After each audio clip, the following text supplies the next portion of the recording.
அல்லேலூயா. Bible சொல்லுது, விதைக்கிறவன் ஒருவன் விதையை எடுத்துட்டு புறப்பட்டான்.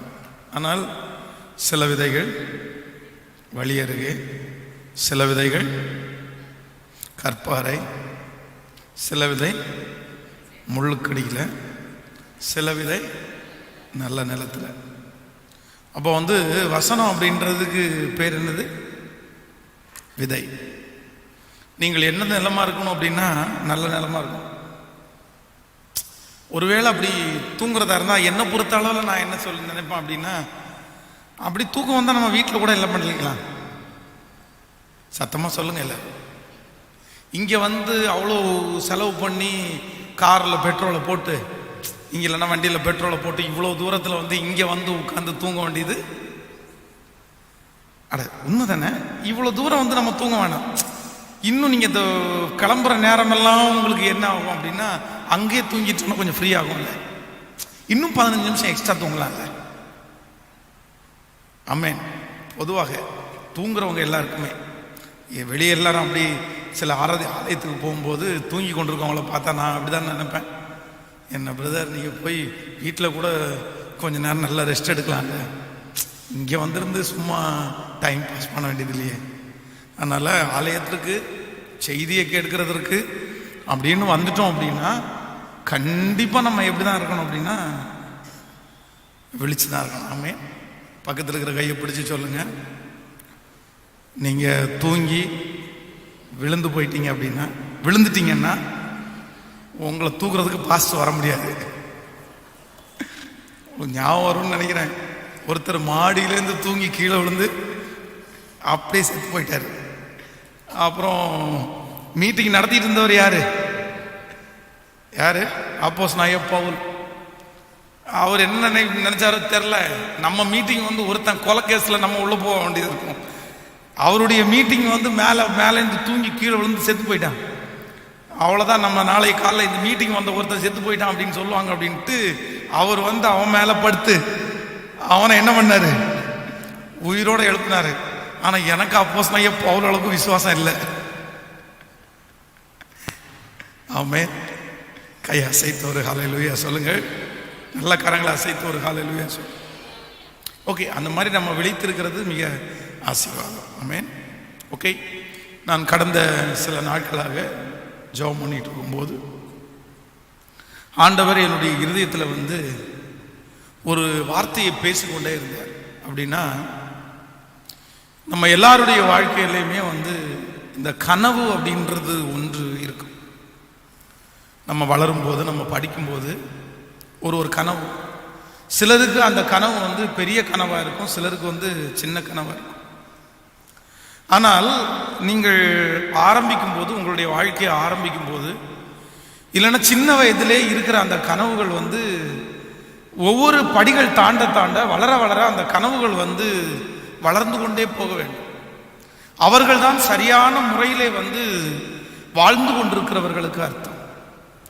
இல்லை அப்படின்னா நீங்கள் சில கனவுகளை நீங்கள் உங்கள் மனதில் நினைக்கும் போது அந்த கனவுகள் ஆண்டவருடைய பிரியமான கனவுகளாக இருக்குமே, ஆனால் அந்த கனவுகள் உங்களுடைய வாழ்க்கையில் நிறைவேறணும்.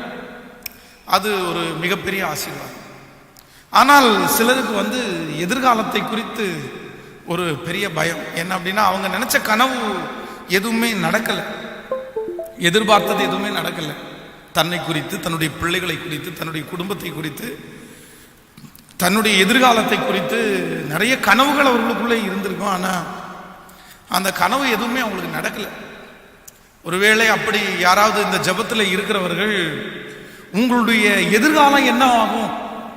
எனக்கு ஒரு எதிர்காலம் இருக்கா? என் பிள்ளைகளுக்கு ஒரு எதிர்காலம் இருக்கா? எனக்கு இந்த மாதிரி போனால் எனக்கு ஒரு எதிர்காலமே இருக்காதே அப்படின்னு எல்லாம் நினச்சி வந்திருக்கலாம்.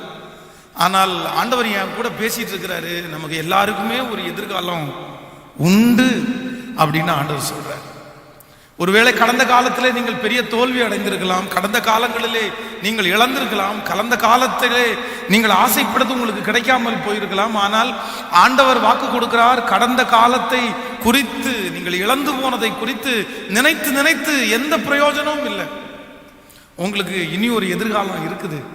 கர்த்தர் ஒரு எதிர்காலத்தை ஆண்டவர் உங்களுக்கு வச்சிருக்கிறாரு. உங்கள் பிள்ளைகளுக்கு ஒரு எதிர்காலத்தை ஆண்டவர் வச்சிருக்கிறாரு. அவர் நமக்கு எதிர்காலங்களை ஆயத்தப்படுத்துகிற ஒரு நல்ல கர்த்தர். அவர் சத்தமாய் ஒரு ஆமேன் என்று ஆமேன் சொல்லுவோம். நான் இன்றைக்கு செய்திக்காக ஆயத்தமாகி கொண்டிருக்கும் போது ஆண்டவர் ஒரு வேத பகுதியை என்னுடைய இருதயத்திலே காண்பித்தார். வாசிக்கலாம். 1 சாமுவேலின் புஸ்தகம் 15ஆம் அதிகாரத்தை எல்லாரையும் எடுத்துக்கொள்ளுங்கள். 1 சாமுவேல் 15ஆம் அதிகாரத்தில் 15ஆம் அதிகாரம் 34வது வசனத்தை வாசிக்க போகிறோம். 15ஆம் அதிகாரம் 34வது வசனத்திலிருந்து நாம் சேர்ந்து வாசிக்கலாமா? பின்பு சாமுவேல் ராமாவுக்கு போனான். சவுலோ தன் ஊழியக்காரனாகிய தன் ஊராகிய கிபியாவில் இருக்கிற தன் வீட்டிற்கு போய்விட்டான். சவுல் மரணம் அடையும் நாள் மட்டும் சாமுவேல் அப்புறம் அவனை கண்டு பேசவில்லை. இஸ்ரவேலின் மேல் சவுலை ராஜாவாக்கினதை கர்த்தர் மனஸ்தாபப்பட்டது நிமித்தம் சாமுவேல் சவுலுக்காக துக்கித்துக் கொண்டிருந்தான். கர்த்தர் சாமுவேலை நோக்கி, இஸ்ரவேலின் மேல் ராஜாவாயிராதபடிக்கு நான் புறக்கணித்து தள்ளின சவுலுக்காக நீ எந்த மட்டும் துக்கித்துக் கொண்டிருப்பாய்? நீ உன் கும்பை தைலத்தினால் நிரப்பிக் கொண்டு வா. பெத்லெகேமன் ஆகிய ஈசாயின் இடத்திற்கு உன்னை அனுப்புவேன். அவன் உன் குமாரரில் ஒருவனை நான் ராஜாவாக தெரிந்து கொண்டேன் என்று. அதற்கு சாமுவேல், நான் எப்படி போவேன்?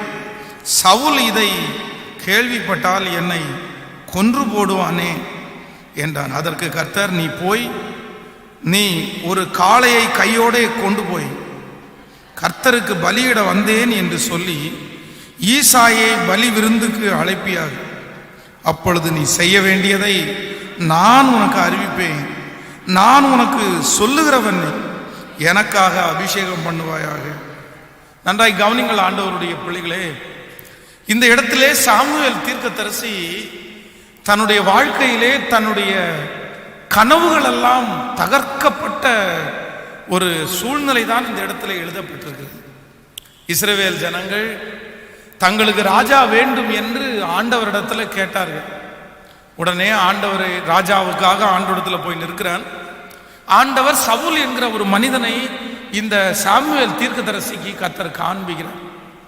இவனுடைய சாட்சியை நீங்க இந்த சவுல் என்கிற இந்த ராஜாவினுடைய சாட்சியை நீங்கள் வாசிப்பீர்களே, ஆனால் அது ஒரு பெரிய சாட்சி. சாதாரணமான ஒரு கழுதைக்காக தன்னுடைய தகப்பனாருடைய கழுதையை தேடி வந்தவன் தான் இந்த சவுல். ஆனா அங்க வந்த இடத்துல தன்னுடைய கழுதை கிடைச்சிருச்சா இல்லையா அப்படின்னு தெரியல. இங்க யாராவது ஞான திருஷ்டிக்காரங்கள் இருக்காங்களா, தீர்க்கதரிசிகள் இருக்கிறார்களா? அந்த தீர்க்கதரிசிகளிடத்துல போய் நம்முடைய அந்த கழுதை எங்க இருக்குது அப்படின்னு அவங்கள்ட்ட கேட்கலாம் அப்படின்றதற்காக ஆயத்தமாகி அவர்களுக்காக காணிக்கையெல்லாம் கொடுத்து நம்ம கேட்கலான்னு சொல்லி சாமுவேல் அப்படின்ற ஒரு தீர்க்கதரிசியினுடைய வீட்டிற்கு வர்றாங்க. பக்கத்தில் இருக்கிறவங்க சொல்றாங்க, இங்க ஒரு தீர்க்கதரிசி இருக்கிறாரு, அவர்கிட்ட வேண்டாம் நீங்க போய் கேளுங்க, அவர் கரெக்டா எங்க அப்படி இருக்குன்னு தீர்க்கதரிசனம் சொல்லுவாரு.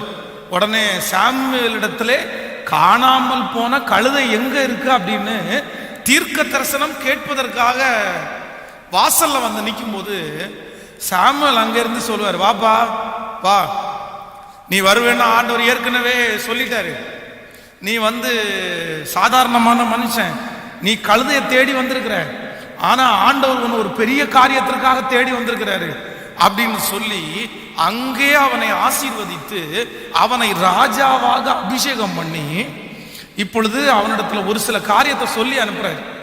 நீ இப்படி போவ, இந்த இடத்துல இதை இவங்களை சந்திப்ப, அந்த இடத்துல அவங்க அப்பத்தை உங்களுக்கு கொடுப்பாங்க, அடுத்து இன்னொரு இடத்துக்கு போவ, அந்த இடத்துல நிறைய பேர் தீர்க்க தரிசனம் சொல்லிட்டு இருப்பாங்க, அங்கே ஆவியானவர் ஒன்று நிரப்புவாரு. அதே போலவே இந்த சவுல் ராஜா போயிட்டே இருக்கிறாரு. எல்லாமே அப்படியே அக்யூரேட்டா நடக்குது.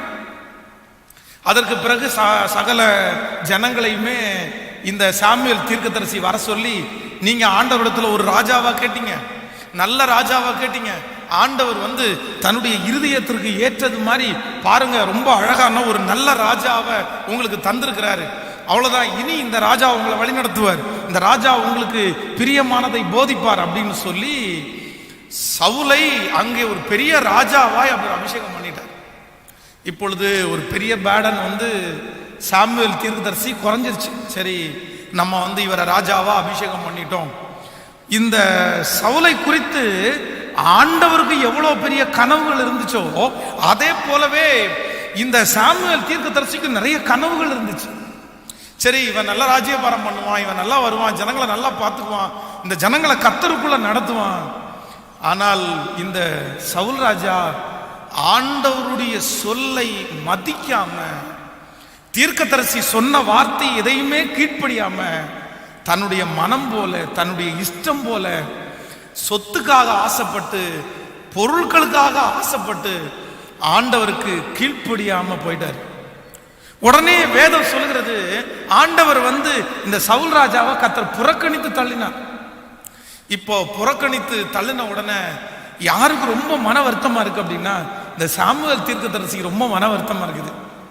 சே, இவ்வளோ பெரிய கனவு கோட்டை எல்லாம் நம்ம கட்டணுமே, இத்தனை யோசிச்சோமே, இவனை குறித்து இந்த சவுல் ராஜா அப்படியெல்லாம் வருவார், இப்படியெல்லாம் வருவார் அப்படின்னு இவ்வளவு கனவுகளை நம்ம கட்டியும் இந்த எல்லாத்தையுமே இவர் தோற்கடிச்சிட்டாரு அப்படின்னு ரொம்ப சோகமா உட்கார்ந்துட்டு இருக்கும்போது தான் ஆண்டவர் தீர்க்கதரிசியை பார்த்து சொல்றாரு, நான் புறக்கணித்து தள்ளின இந்த சவுலுக்காக நீ எந்த மட்டும் துக்கித்து கொண்டிருப்பாய்.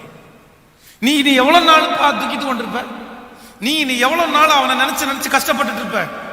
சரி, அவனை குறிச்சு நீ ஒரு பெரிய கற்பனை கோட்டை கட்டினது உண்மைதான், நீ அவனை குறிச்சு ஒரு பெரிய நோக்கம் வச்சிருந்தது உண்மைதான். ஆனா இப்போ அவன் அந்த வழியில இல்லை. இப்போ சொல்ல அவன் கேட்கறது மாதிரி இல்லை. அவன் தடம் புரண்டு போட்டான், அவன் தடம் மாறி போயிட்டான். இனி அவனை பற்றி, அவனை குறித்து நீ நினைச்சிட்டு இருக்கிறதுக்கு கவலை இல்லை. உன்னுடைய தைல குப்பியை எடுத்து தைலத்தினால நிரப்பி நான் உனக்கு காண்பிப்பேன். நீ போ, ஒரு இடத்துக்கு போ, அங்கே ஒரு குடும்பம் இருக்கும், அங்கே ஈசா என்கிற ஒருத்தன் இருப்பான், அவனுடைய குமாரரில் ஒருவனை எனக்கு ராஜாவாக நீ அபிஷேகம் பண்ண அப்படின்னா ஆண்டவர் சொல்லி அனுப்புறாரு. நன்றாய் கவனிங்கள் ஆண்டவருடைய பிள்ளைகளே, இந்த காலை வேளையிலே இந்த சத்தத்தை கேட்கிற உங்களுடைய வாழ்க்கையில உங்களுடைய கனவுகள் எல்லாம் ஒருவேளை இங்கே நிர்மூலமாக்கப்பட்டு இங்க நிறைய பேர் வந்திருக்கலாம். நான் ஒரு பெரிய கற்பனையோட இருந்தேன் பாஸ்டர், நான் ஒரு பெரிய கனவோட நான் இருந்தேன். நான் ஆரம்பிக்கும் போது ஒரு பெரிய கனவோட தான் ஆரம்பிச்சேன். என் வாழ்க்கையில எல்லாமே கிடைச்சிருச்சு, எல்லாமே அடைஞ்சாயிருச்சு, இனி எனக்கு எந்த பிரச்சனையும் இல்லை, ஆண்டவர் என்ன நினைச்சிட்டாரு. ஆனா இன்றைக்கு நான் போகிற சூழ்நிலை வந்து என்னுடைய கனவுகள் எல்லாம் தரைமக்க மட்டமாக்கப்பட்டுச்சு. என் கனவெல்லாம் அது நிறைவேறல, எல்லாமே எனக்கு எதிராக இருக்கிறது. நான் நினைச்சது எதுவுமே நடக்கல, எல்லாமே எனக்கு விரோதமா இருக்கிறது. அப்படிப்பட்ட சூழ்நிலையில இந்த ஜபத்துல இந்த சத்தத்தை யார் கேட்டுக்கொண்டிருந்தாலும் ஆண்டவர் இன்றைக்கு வாக்கு கொடுக்கிறாரு, உங்களுடைய ஒரு கனவு உங்களுடைய வாழ்க்கையிலே நடக்காமற் போகும்போது என் ஆண்டவர் சொல்றாரு, உங்களுக்காக உங்களுடைய ஒரு திட்டம் தோல்வி அடைந்தால் இன்னொரு புது திட்டத்தை அவர் உங்களுக்காக ஆரம்பிக்க, இன்னொரு திட்டத்தை உருவாக்க என் ஆண்டவர் வல்லவர் என்கிறதை கர்த்தர் இன்றைக்கு காலை வேளையில இந்த சத்தத்தை கேட்கிறவர்களுக்கு ஆண்டவர் ஞாபகப்படுத்துகிறார். உங்க திட்டம் தோல்வி அடைஞ்சிருக்கலாம், உங்க கனவுகள் நொறுங்கி போயிருக்கலாம், உங்களுடைய கனவுகளுக்கு விரோதமாய் நீங்கள் நடந்திருக்கலாம். அவ்வளவுதான், இனி அந்த திட்டம் நடக்க போறது இல்லை, இனி அந்த காரியங்கள் கைகூடி வராது.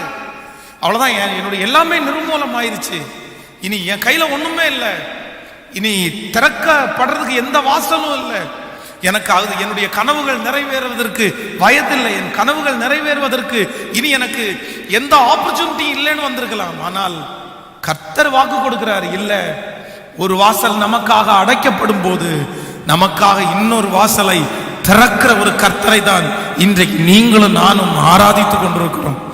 உங்களுடைய எல்லா கனவுகளும் நிர்மூலமாக்கப்பட்டாலும், நீங்கள் ஆசையாய் நீங்கள் விருப்பமாய் எதிர்பார்த்த கனவுகள் ஒருவேளை நிர்மூலமாக்கப்பட்டாலும், என்னுடைய ஆண்டவரை பொறுத்த வரைக்கும் அவருடைய கனவுகள் இல்லைனால் அவர் உங்களுக்கு கொடுக்கிற ஆசீர்வாதம் அது தடைபட்டு போகவில்லை. கர்த்தர் நிச்சயமாய் ஒரு புதிய வாசல்களை, ஒரு புதிய காரியத்தை கர்த்தர் உங்களுடைய வாழ்க்கையிலே தொடங்குவார் என்று நான் நம்புகிறேன். நம்புகிறவர்கள் மட்டும் கரங்களை தட்டி கர்த்தருடைய நாமத்தை எல்லாரும் நன்றாய் கரங்களை தட்டி, ஒரு காரியம் முடிந்து போன உடனே எல்லாம் முடிந்து போனதற்கு அர்த்தம் அல்ல. ஒரு கனவு முடிஞ்சு போன உடனே, ஒரு கனவு நிறைவேறாமல் போன உடனே எல்லாம் முடிந்து போனதாய் அர்த்தம் அல்ல.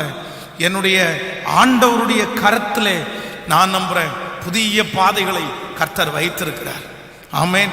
நீங்கள் 2 ராஜாக்கள் 7ஆம் அதிகாரம் 19வது வசனத்தை வாசிக்கும் போது வேதம் சொல்கிறது, வேலைக்காரன் சொல்லும் போது சொல்கிறான், கர்த்தர் வானத்தின் மதகுகளை திறந்தால் கூட இந்த ஜனங்களை போஷிக்க முடியாதுப்பா.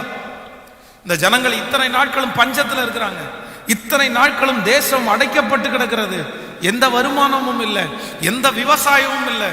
அப்போ நீங்க சொல்றது மாதிரி நடக்காது. ஆண்டவர் வானத்தினுடைய மதக திறந்தா கூட இந்த ஆசீர்வாதத்தை ஜனங்களுக்கு கொடுக்க முடியாது. ஆனால் வேதம் சொல்லுகிறது, ஆண்டவர் வழியை திறந்தாரா என்றால் நிச்சயமாய் ஜனங்களுக்காக கர்த்தர் ஒரு புதிய வழிகளை கர்த்தர் திறந்து அவர்களை போஷிப்பாரே. ஆனால் இன்றைக்கு எனக்கு நன்றாய் தெரியும், நான் இந்த பலிபீடத்திலிருந்து ஆண்டவருடைய வார்த்தையை நான் விசுவாசிக்கிறேன். உங்களுக்கு கர்த்தர் ஒரு புதிய பாதையை உண்டு பண்ணுகிறதற்கு கர்த்தர் வல்லவராய் இருக்கிறார். ஆமென் சொல்லுங்கள். பக்கத்தில் இருக்கிற கரங்களை பிடிச்சு நீங்க சொல்லுங்க, உங்களுடைய கனவுகள் நிர்மூலமாகும் போது, உங்களுடைய எண்ணங்கள் எல்லாம் நிர்மூலமாகும் போது, நீங்க முடிஞ்சிருச்சுன்னு சொல்லும் போது உங்களுக்கு ஒரு துவக்கத்தை கர்த்தர் உங்களுக்கு கொடுக்க வல்லவராய் இருக்கிறார். சொல்லுங்க, ஆண்டவர் ஒரு துவக்கத்தை கர்த்தர் கட்டளையிடுவார். அந்த நாள் இந்த நாளா இருக்கட்டும், அந்த மாதம் இந்த மாதமா இருக்கட்டும் என்று நான் நம்புகிறேன். ஆமென் சொல்லுங்கள்.